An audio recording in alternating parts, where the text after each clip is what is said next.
Good evening, ladies and gentlemen, good evening. This is the WINRAD Broadcasting Service, and I am Walter Hartley, bringing you the evening news on this Wednesday, April the 8th, 2026. We are now in the 40th day of the war with Iran, and tonight, for the first time in 40 days, the guns have gone quiet. Less than 2 hours before the president's 8 o'clock deadline last night, the United States and Iran agreed to a 2-week ceasefire. The bombs have stopped falling. The Strait of Hormuz will reopen. Oil prices crashed overnight, and in the streets of Tehran, people gathered in the dark to hear the news. But Iran's Supreme National Security Council made one thing clear in its statement. This does not signify the termination of the war. We have a great deal to tell you. We go first to Edward James Whitmore in Washington. The day began with the most extreme language any American president has used in the modern era.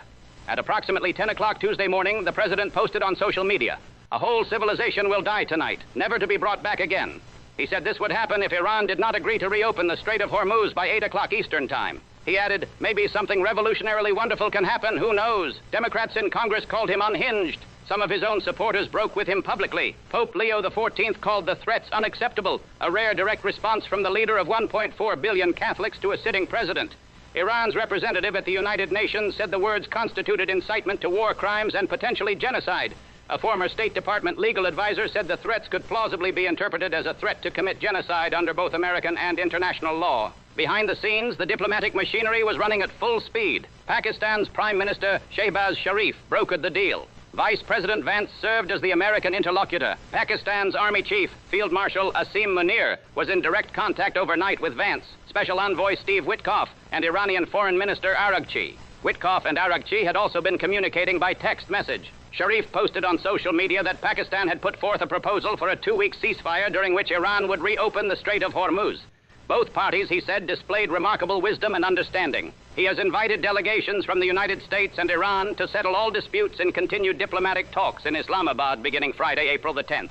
At approximately 6 o'clock Tuesday evening, less than 2 hours before the deadline, the president announced on social media that he had agreed to suspend the bombing and attack on Iran for a period of 2 weeks, subject to Iran reopening the Strait of Hormuz. Iran's Supreme National Security Council accepted. Its statement said safe passage through the strait would be ensured for the duration of the ceasefire via coordination with Iran's armed forces, with due consideration of technical limitations. Iran's Foreign Minister Araghchi said the agreement follows the president's acceptance of Iran's 10-point proposal as a basis for negotiations. Araghchi thanked Pakistan's Prime Minister for his role. The president described the ceasefire as a step toward what he called a definitive agreement concerning long-term peace, though the contours of such a deal remain entirely unclear.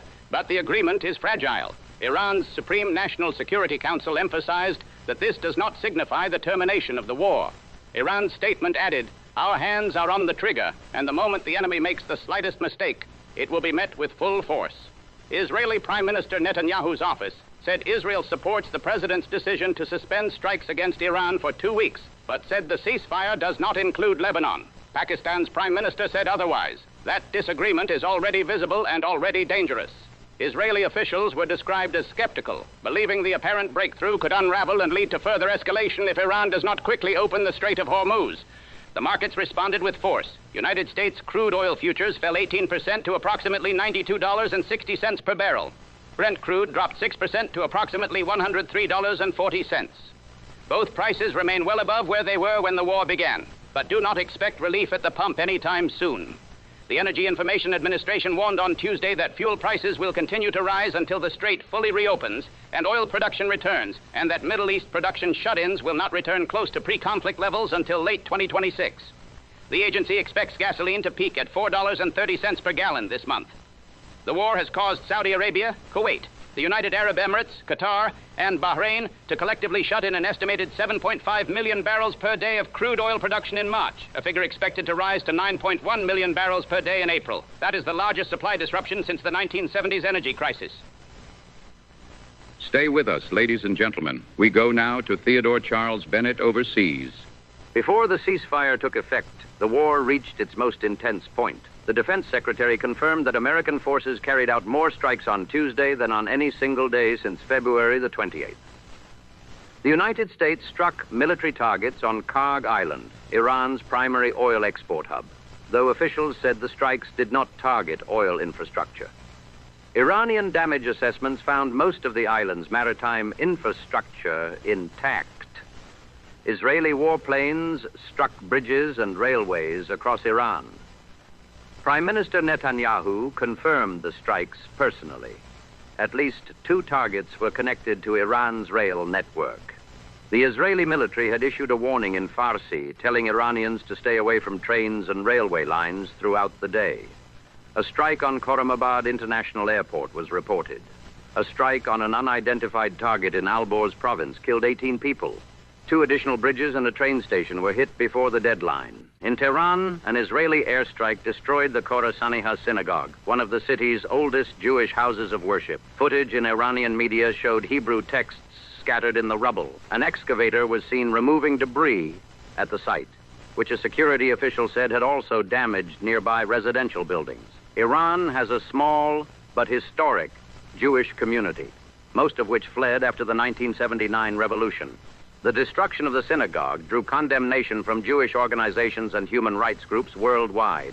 Across Iran, citizens formed human chains around power plants, bridges, and public squares. They waved the national flag and stood in silent protest against the threatened destruction of their infrastructure. Iran's president said 14 million people, including himself, had volunteered to fight.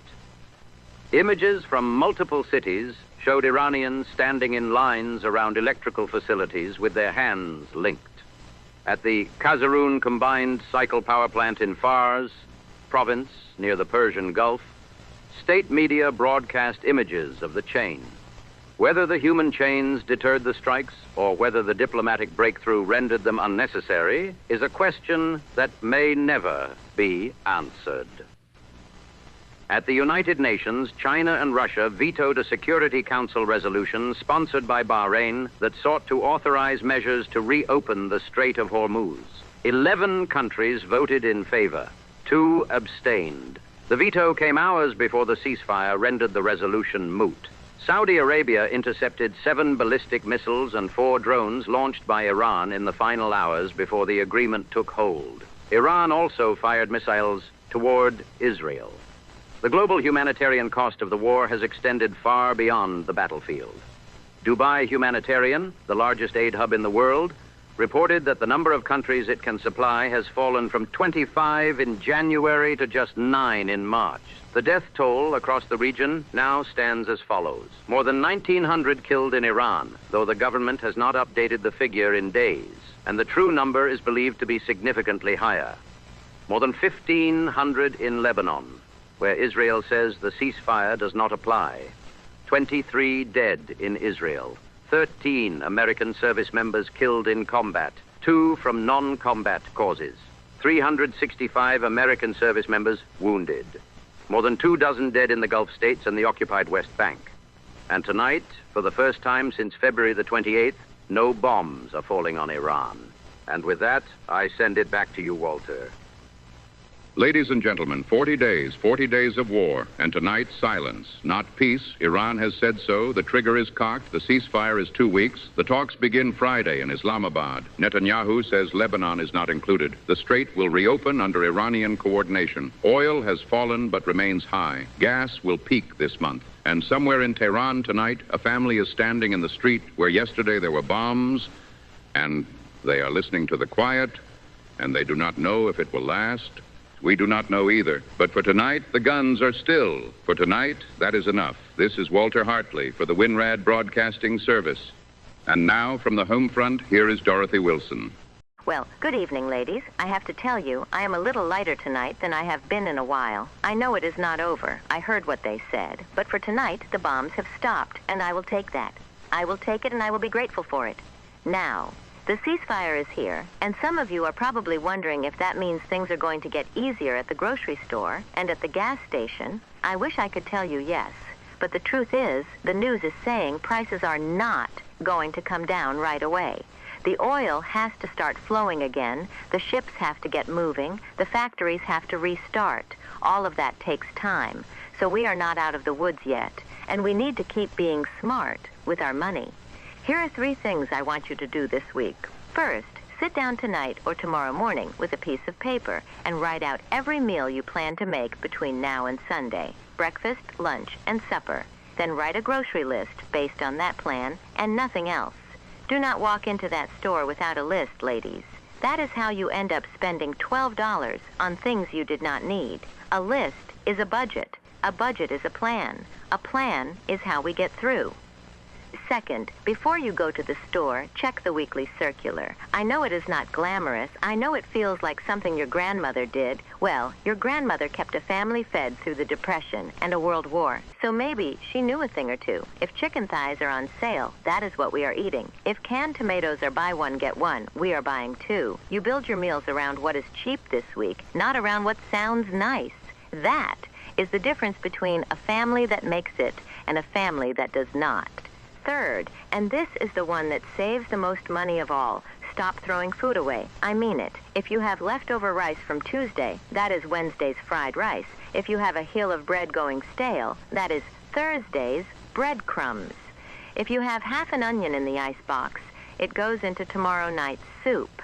The average American family throws away almost $200 of food every single month.